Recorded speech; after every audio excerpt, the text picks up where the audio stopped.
अस्सलामु अलैकुम नाजरीन। तुम मुझे समय पर राइफल चलाना क्यों नहीं सिखाते? डी बुला की उतरई पर वो मुझे मुखातिब हुई। ये भी तो कलाशनकोफ और दूसरे हथियारों की तरह चलाई जाती है, बल्कि तुमने उस दिन ड्रैगनेव से 2 बंदे मारे तो थे, और क्या सीखना होता है? जी नहीं, वो तो 30-35 गज दूर थे। इतने फासले से तो उन्हें पिस्तौल से भी निशाना बनाया जा सकता था। बाद में एक आदमी के लिए मैंने 20 से ज़्यादा गोलियां फायर की, मगर नाकाम रही, और तुमने जख्मी होते हुए भी फ़कत एक गोली चलाकर उसका खात्मा कर दिया। मैंने मुस्कराते हुए कहा, तो इसमें कमाल स्नाइपर राइफल का तो ना हुआ ना? यह काम तो मैं कलाशनकोव या किसी और राइफल से भी कर सकता था। भूल गई हो जब तुम्हारे सर पर रखे गिलास को निशाना बनाया था? उस दिन तो तुम्हारे हाथ कांप रहे थे। यह कहते हुए उसने कहका लगाया और फिर मुसलसल हंसती चली गई। अच्छा ही बंद करो और कबीर खान के बारे कुछ सोचो। आज सुना था कि पोस्ट कमांडर क्या कह रहा था कि ज़खीरा पोस्ट और ज़ियारत खेल के साथ मौजूद चंद और चोटियों पर दहशत गर्दों ने मोर्चाबंदी की हुई है और पाक आर्मी के साथ आए रोज़ फायरिंग का तबादला हो रहा है। तो इसमें कबीर खान कहाँ से आ टपका? और तुमने पाकिस्तान आर्मी का ठेका तो नहीं ले रखा? बकवास बंद करो। ये आर्मी का नहीं, मुल्क का काम है। मुल्क दुश्मन और दीन दुश्मना नासिर की सरकोबी करना हर पाकिस्तानी का काम है। वो जल्दी से बोली, मजाक कर रहा था। तुम तो संजीदा ही हो गया। मुझे इस किस्म का मजाक पसंद नहीं है, बल्कि तुम तो किसी भी किस्म का मजाक ना किया करो। वाह जी वाह, वो क्यों? और मैं तुम्हें इतनी बुरी कब से लगने लगी हूँ? जब लेटी होती हूँ तो छुप छुप कर मुझे पैरों घूरते रहते हो और यूं सामने बेपरवाही जाहिर करते हो, गोया मैं तुम्हें सचमुच अच्छी नहीं लगती। कब घूरा है तुम्हें? मैंने जिद छोते हुए पूछा। वो शौकी से बोली, आप भी घूर रहे हो? कसम से फौजी जवान इस तरह तो नहीं होते। मेरा ख्याल है मुझे यहीं से अपना रास्ता जुदा कर लेना चाहिए। सरदार खान खुद तो छुट्टियां काट रहा है और तुम जैसा दर्द सर मेरे हवाले कर गया है। यह कहते हुए मैं रुक गया था। अच्छा ठीक है, अब कुछ नहीं कहती। मेरे चेहरे पर छह संजीदगी भरे तसरात देखते हुए उसने हथियार डालने में देर नहीं की थी। आखिरी बार मुतनब्बे कर रहा हूँ, इसके बाद अगर तुमने ज़रा सी भी बकवास किया, अब बस भी करो यार। उसने बेजारी भरे लहजे में कता कलामी किया। तुम बड़े यूसुफ सानी होना कि हर वक्त तुम्हारा दिमाग 7वें आसमान पर रहता है। मैं जैसा भी हूँ अपनी ज़ात के लिए हूँ, बाकी हम दोनों किसी खास मकसद के लिए इकट्ठे हुए हैं, वरना इसके बाद हमने अलहदा हो जाना है। और ये बात भी तुम अच्छी तरह जानती हो। तुम एक बात भूल रहे हो। उसके लहजे में कूट कूट कर संजीदगी भरी हुई थी। वो क्या? उसके लहजे ने मुझे पूछने पर मजबूर किया था। यही कि कबीर खान के बाद मैं तुम्हें कत्ल कर दूंगी। यह कहते हुए उसने जानदार के कहा लगाया और मैं अफसोस भरे अंदाज में दाएं बाएं सर हिलाने लगा। उसका सुधरना शायद नामुमकिन था।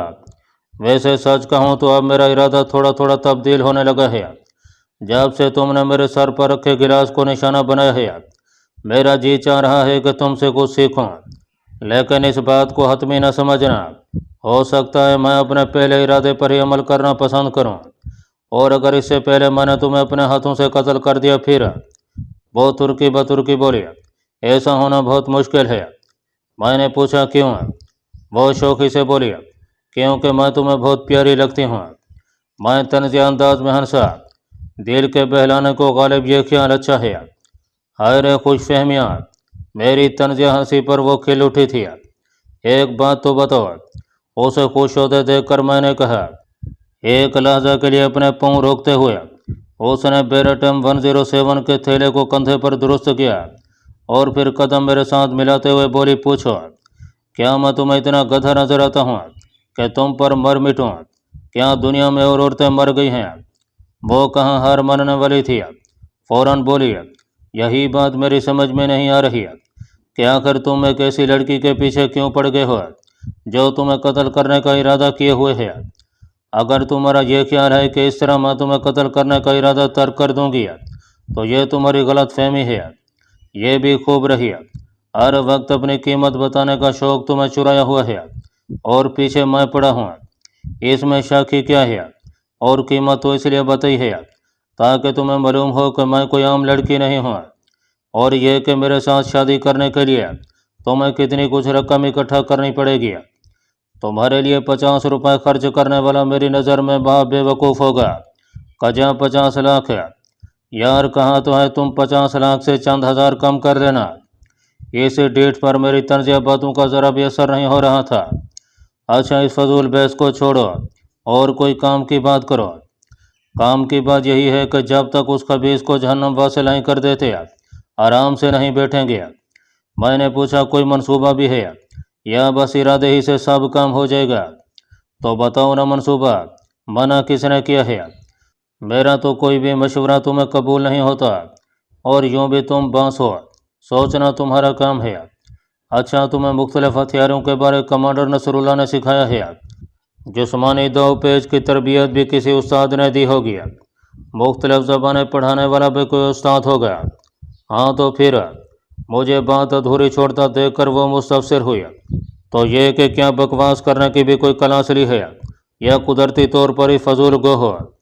اس میں تمہارا کوئی قصور نہیں ہے۔ پورے پاکستان کے ساتھ یہی مسئلہ ہے کہ جن باتوں کا جواب نہ بن پڑے وہ بکواس ہی تو کہلاتی ہے۔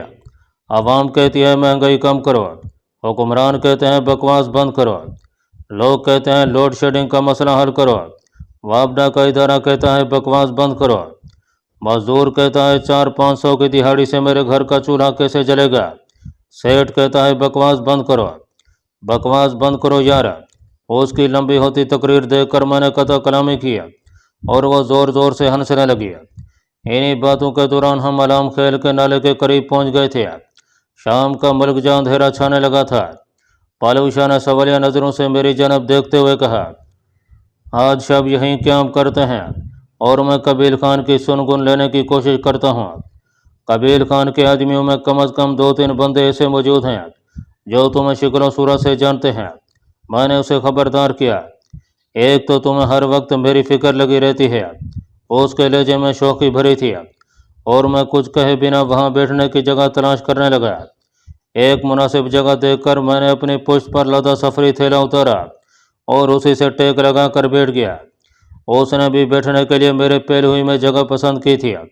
میں نے اعتراض کرنے کی ضرورت اس لیے بھی محسوس نہ کی کہ اس نے جواباً الٹی سیدھی گفتگو شروع کر دینا تھی۔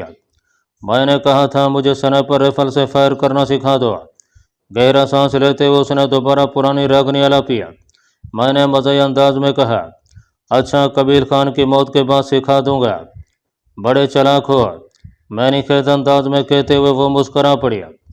اندھیرا گہرا ہوتے ہی ہم وہاں سے چل پڑے۔ کمانڈر عبدالحق تو ہمیں اپنی بیٹھک میں نہ ملا، البتہ کمانڈر عبدالرشید بیڈنی وہاں موجود تھا۔ وہ مجھے اچھی طرح پہچانتا تھا، جبکہ پلو شاہ تو ان کے ساتھ رہ چکی تھی۔ ہمیں پرتپاک انداز میں خوش آمدید کہا گیا۔ رات کا کھانا کھا کر پلو شاہ مجھے اشارہ کر کے وہاں سے نکل گیا۔ اس کی واپسی 2-3 گھنٹوں بعد ہوئی تھی۔ اسے 3 دن ہوئے ہیں افغانستان سے لوٹے ہوئے، اور پرسوں وہ ڈم بریانی سے آگے واقعی جا رہا ہے۔ سچ؟ میں نے پرجوش لہجے میں پوچھا۔ ہاں بالکل صحیح اطلاع ہے، مگر تم کس بات پر خوش ہونے لگے؟ اس نے حیرانی سے پوچھا۔ 1 منٹ۔ میں اٹھ کر کمانڈر عبدالرشید بیڈنی کے کمرے کی طرف بڑھ گیا۔ عشاء کی نماز کے بعد وہ 1.5 گھنٹہ مشاورت کیا کرتے تھے، اور میرے اندازے کے مطابق وہ ابھی تک جاگ رہا تھا۔ باقی آدمی 2-3 منٹ پہلے ہی اس کے کمرے سے رخصت ہوئے تھے۔ میں اندر آ سکتا ہوں؟ اس وقت کمانڈر عبدالرشید بیڈنی سونے کے لیے اپنا بستر ٹھیک کر رہا تھا جب میں نے اندر جانے کی اجازت مانگی۔ آ جائیں۔ اس نے خوش اخلاقی سے اس بات میں سر ہلایا۔ زحمت دینے پر معذرت خواہ ہوں کمانڈر۔ اندر داخل ہوتے ہوئے میں معذرت کا اظہار کرنا ضروری سمجھا تھا۔ زحمت کی کوئی بات نہیں، آئے بیٹھیں۔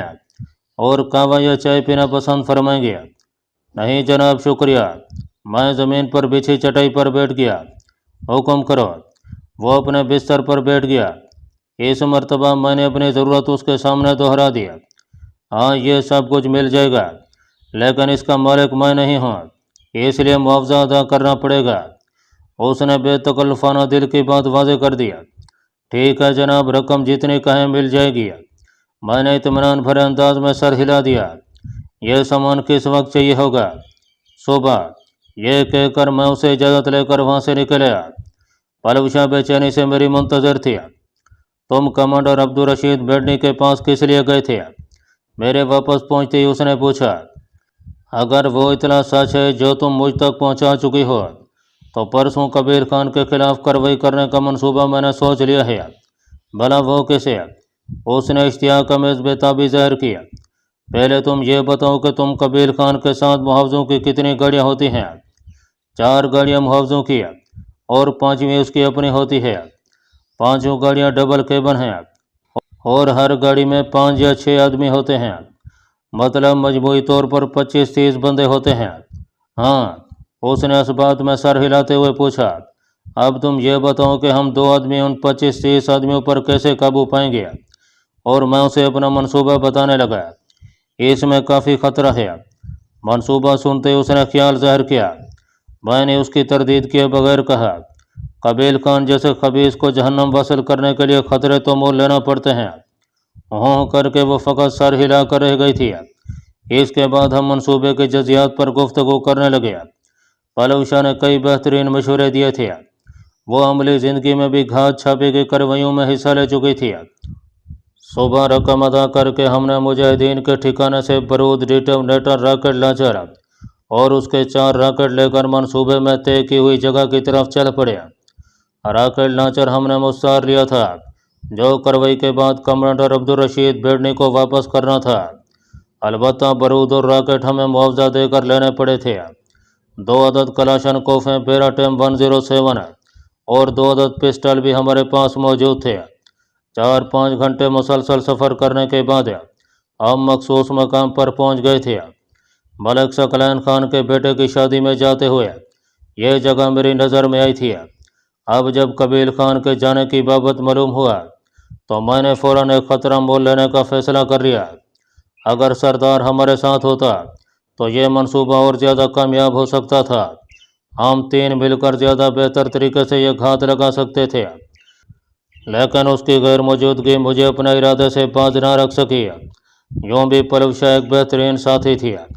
इस जगह पर एक जानब खड़ी चट्टानों का सिलसिला था, दूसरी जानब नाला था और खुशकिस्मती से नाले की ढलान भी बिल्कुल सीधी ही थी। नाला अबूर करके जो पहाड़ी मौजूद थी उसका फ़िज़ाई फासला भी 200-250 गज से ज़्यादा नहीं था। मैंने पलव शाह के साथ उसी जगह पर मोर्चा बंदी का मंसूबा बनाया था।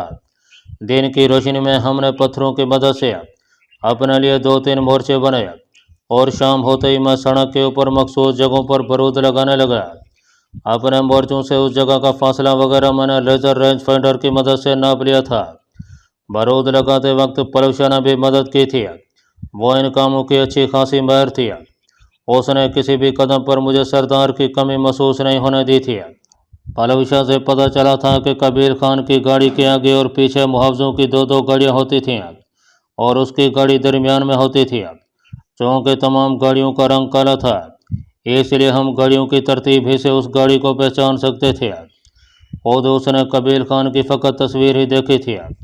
बराह रात उसकी मनहूस सूरत देखने का इत्तफाक अब तक नहीं हो सका था। अंधेरा छाने तक हम तमाम कामों से फारिग हो गए थे। वो रात हमने वहीं गुजारी और सुबह दम चाय वगैरह पीकर हम तैयार होकर बैठ गए। कबीर खान की गाड़ियों से पहले 5-6 गाड़ियाँ गुजर चुकी थीं और फिर दूर से गर्द का तूफान उठा और 5 काले रंग की गाड़ियाँ एक कतार में चलती हुई उस जाने बाती दिखाई दी। हम दोनों मुकम्मल तौर पर तैयार थे। पलव शाह दूरबीन आंखों से लगा इसी तरफ निगरान थी। उसी खबीस का काफिला है, वो बुड़बुड़ाने के अंदाज में बोली। उसे रिमोट कंट्रोल थमा कर मैंने रॉकेट लॉन्चर कंधे पर रख लिया था। अगर हमारी लगाई हुई आईईडी रिमोट कंट्रोल से ना फटती तो मैंने रॉकेट लॉन्चर के जरिए पहली गाड़ी को उड़ाना था। वो जगह इतनी तंग थी कि गाड़ी मोड़ नहीं काट सकती थी और अगली गाड़ी के तबाह होने के बाद वो आगे भी नहीं जा सकते थे। जिस जगह हमने आईईडी लगाई थी उसके बाद एक ख़तरनाक मोड़ था, इसलिए उस जगह गाड़ियों की रफ्तार लामहला आहिस्ता होना थी। यूँ भी वो सड़क कच्ची थी और उस पर बहुत ज़्यादा रफ्तार से गाड़ी नहीं चलाई जा सकती थी। तमाम गाड़ियाँ एक कतार में चल रही थीं। मोड़ आने से पहले ही ड्राइवर ने रफ्तार कम करना शुरू कर दी थी। दूरबीन आंखों से लगाए पलव शाह का एक हाथ आईईडी को फटाने वाले बटन पर था। जो ही अगली गाड़ी मखसूस जगह पर पहुंची उसने बटन दबा दिया। हिफ्ज़ मतक़द्दुम के तौर पर मैंने भी रॉकेट लॉन्चर की टेलीस्कोप साइट में पहली गाड़ी पर निशाना साध लिया था, लेकिन मुझे फायर करने की ज़रूरत पेश न आई। कान फाड़ देने वाला धमाका हुआ और अगली गाड़ी चंद फुट हवा में उछलकर उल्टी हो गई। पीछे वाली गाड़ियां फौरन रुक गई थीं। पलवशा ने फौरन आखिर में लगाई जाने वाली आईईडी को फाड़ने वाला बटन दबा दिया। इस मरतबा ज़ोरदार धमाके के साथ चौथे नंबर पर मौजूद गाड़ी तबाह हुई थी। आखिरी गाड़ी चंद गज पीछे थी। मैंने फौरन रॉकेट लॉन्चर का रुख उस जानब करते हुए रॉकेट दाग दिया। 250 मीटर से एक साकिन हदफ को निशाना बनाना इतना मुश्किल भी नहीं था कि मेरा निशाना खता जाता। गाड़ी उछलकर चट्टानों से टकराई और दोबारा सड़क पर गिर गई। 3 गाड़ियां और उनमें मौजूद अफराद लुकमा अजल बन गए थे। दूसरी और तीसरी गाड़ी में मौजूद कबीर खान के आदमियों ने फौरन गाड़ियों के हकम में मोर्चे संभाल लिए थे। उन्हें हमारे छुपने की जगह मालूम हो गई थी। कलाशनकोफों की गोलियां हमारे सामने पड़े पत्थरों से टकराने लगी थीं। कबीर खान दूसरी गाड़ी के हकम में छुपा है। पलवशा ने बगैर किसी तखीर के मुझे मतलब करना ज़रूरी समझा था। मैंने अपनी शेष से तीसरी गाड़ी पर मरकूज करते हुए उसे कहा, रॉकेट लोड करो। उसने फ़ौरन पहले से तैयार किया हुआ रॉकेट उठाकर आगे से रॉकेट लॉन्चर की मजर में धकेल दिया और मैंने एक लम्हा ज़ाय किए बगैर सांस रोकते हुए रॉकेट दाग दिया। तीसरे नंबर पर मौजूद गाड़ी का हशर भी पहले वाली गाड़ी जैसा हुआ था और उसके अकब में छुपे आदमी कबीर खान की मदद करने के काबिल नहीं रहे थे। उसी वक्त दूसरी गाड़ी के अकब में मौजूद आदमी गाड़ी के अकब से निकलकर मोड़ की जाने भागे। मुझे अंदाज़ा था कि वो कुछ ऐसा ही करेंगे और मैं इसके लिए तैयार था। इसके लिए बेरट M107 तैयार कर रखी थी। सफ़ेद कपड़ों वाला कबीर खान है, उसे मरना नहीं चाहिए। मुझे स्नाइपर राइफल से शेष चलाते देखकर वो पुकार उठी थी। उनकी तादाद 6 थी और मोड़ तक इतना फासला नहीं था कि मैं तमाम को निशाना बना सकता। अगर वो मोड़ मुड़ने में कामयाब हो जाते तो यकीनन खुद भी बच जाते और हमारे लिए भी ख़तरे का बायस बन सकते थे। उन तमाम में कबीर खान अहम था। इसी वजह से उन्होंने भागते हुए उसे अपने सामने रखा था। मेरे पास ज़्यादा वक्त नहीं था, बस चंद सेकंड ही थे। सबसे पहले मैंने कबीर खान की पोस्ट पर दौड़ने वाले बंदे की पीठ पर गोली मारी। सर को निशाना मैंने जानबूझकर नहीं बनाया था कि वो भाग रहे थे और इस हालत में सर पर गोली मारना मुश्किल हो जाता है, जबकि मेरे पास इतना वक्त नहीं था कि गोली के खता जाने का खतरा मोल ले सकता। 250 गज के फासले पर बेरट M107 के खता जाने का सवाल ही पैदा नहीं होता था। मकतूल मुंह के बल गिरा था। इसके साथ ही मैंने दोबारा राइफल काक किया और अगली गोली कबीर खान के कूल्हे में झोंक दिया। 2-3 सेकंड की देर होने पर उसने मोड़ मुड़ जाना था। वो नीचे गिरा और उसके साथ भागने वाले चारों से संभालने के लिए नीचे झुक गया। उसी वक्त मैंने अगली गोली फायर किया और उनकी तादाद में एक की कमी हो गई। 2 आदमियों ने कबीर खान की बगल में हाथ डालकर उसे मोड़ की जानिब घसीटा और एक ने घुटना ज़मीन पर टेक कर कलाशनकोव की बैरल का रुख हमारी जानब करते हुए ट्रिगर दबा दिया था। कलाशनकोव तड़तड़ाते हुए आग उगलने लगी, मगर यह एक इसरारी हरकत थी। उसने मुसलसल ट्रिगर दबाए रखा। घुटना ज़मीन पर टेक कर बैठने की वजह से वो एक आसान हदफ साबित हुआ था। बेरट M107 की गोली उसे माथे में लगी। पुश्त के बल गिरते हुए भी उसकी कलाशनकोव गोलियां उगल रही थी। मेरे दोबारा राइफल काक करने तक कबीर खान के आदमी उसे घसीट कर मोड़ मुड़ गए थे। मोड़ मुड़ कर एक बहुत बड़े पत्थर के हकम में लेट कर उन्होंने हमारे साथ फायरिंग का तबादला शुरू कर दिया। इस सूरत हाल में मुझे ख़तरा महसूस होने लगा था कि यह न हो कि एक आदमी हमारे साथ फायरिंग का तबादला करता रहे और दूसरा कबीर खान को सहारा देकर वहाँ से निकल जाए। पल विषय मुझे ख़तरा है कबीर खान एक आदमी के साथ फरार न हो जाए और दूसरा आदमी हमारे साथ फायरिंग का तबादला करता रहे। सरदार खान उसे प्यार से पलवशे कहा करता था। न जाने उस वक्त क्यों मैंने भी उसे इतनी बेतकल्फ़ी से पुकार दिया था, मगर वो सूरत हाल इस तरह की नहीं थी कि वो मेरे सामने ऐसा कहने पर गौर कर सकती है, और अगर उसने गौर किया भी था तो वो उस पर तबसरा करने की पोजीशन में बहरहाल बिल्कुल भी नहीं थी। सही कहा, उसने फ़ौरन मेरी तईद में सर हिला दिया था। तुम यहाँ से स्नाइपर राइफल के ज़रिए उन्हें फायरिंग का जवाब देती रहो, मैं पीछे जाकर उन्हें काबू करने की कोशिश करता हूँ। नहीं, उसने नफ़ी में सर हिला दिया। तुम स्नाइपर राइफल पर मुझसे बेहतर फायर कर सकते हो और मैं तुमसे ज़्यादा तेज़ रफ्तारी से हरकत कर सकती हूँ, मगर कोई नहीं, मेरा एतबार करो। उसने मेरा हाथ थामते हुए मेरी आंखों में झांका। वो हमेशा की तरह बात नजर आ रही थी। मेरी बात समझने की कोशिश करो। मैंने एक बार फिर उसे रोकने की कोशिश की। मेरा ज़मीर उसे खतरे में झोंकने पर आमादा नहीं हो रहा था। परेशान न हो, मुझे कुछ नहीं होता।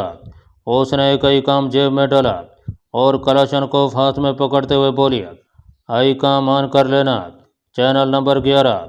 यह कहते हुए वो मोर्चे से निकलकर भागते हुए एक नज़दीकी चट्टान के अकब में छुप गया। वहाँ एक लम्हा ठहर कर वो भागते हुए चंद गज दूर एक दूसरे पत्थर के पीछे लेट गया। इस दौरान दुश्मनों की तरफ से इक्का दुक्का फायर की आवाज़ आती रही, मगर वो पत्थर से सर निकाले बगैर फायर कर रहा था। मेरा अंदाज़ा था कि उसे पलव शाह की हरकत के बारे मालूम ही नहीं हुआ होगा। पत्थर की वो चट्टान इतनी बड़ी थी कि उस पर रॉकेट का भी कोई असर न होता।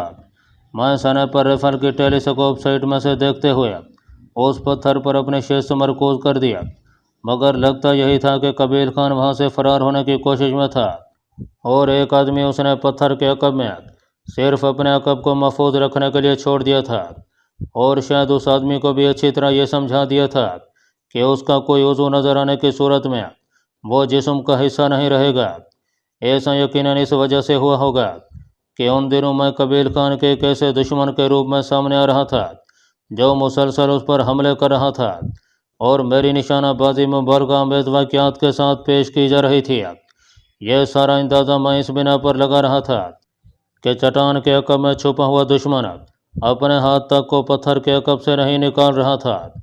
पलव शाह भागते हुए नाले के दूसरे सिरे पर पहुंच गई थी। कबीर खान और उसके दोनों आदमी उस जानब छुपे थे जिस तरफ उनकी गाड़ियों का रुख था, जबकि पलव शाह का रुख अलाम खैर की जानब था, क्योंकि उस जानब से ऊपर चढ़ा जा सकता था, वरना तो नाले के खड़े किनारों के ऊपर चढ़ना बहुत मुश्किल था।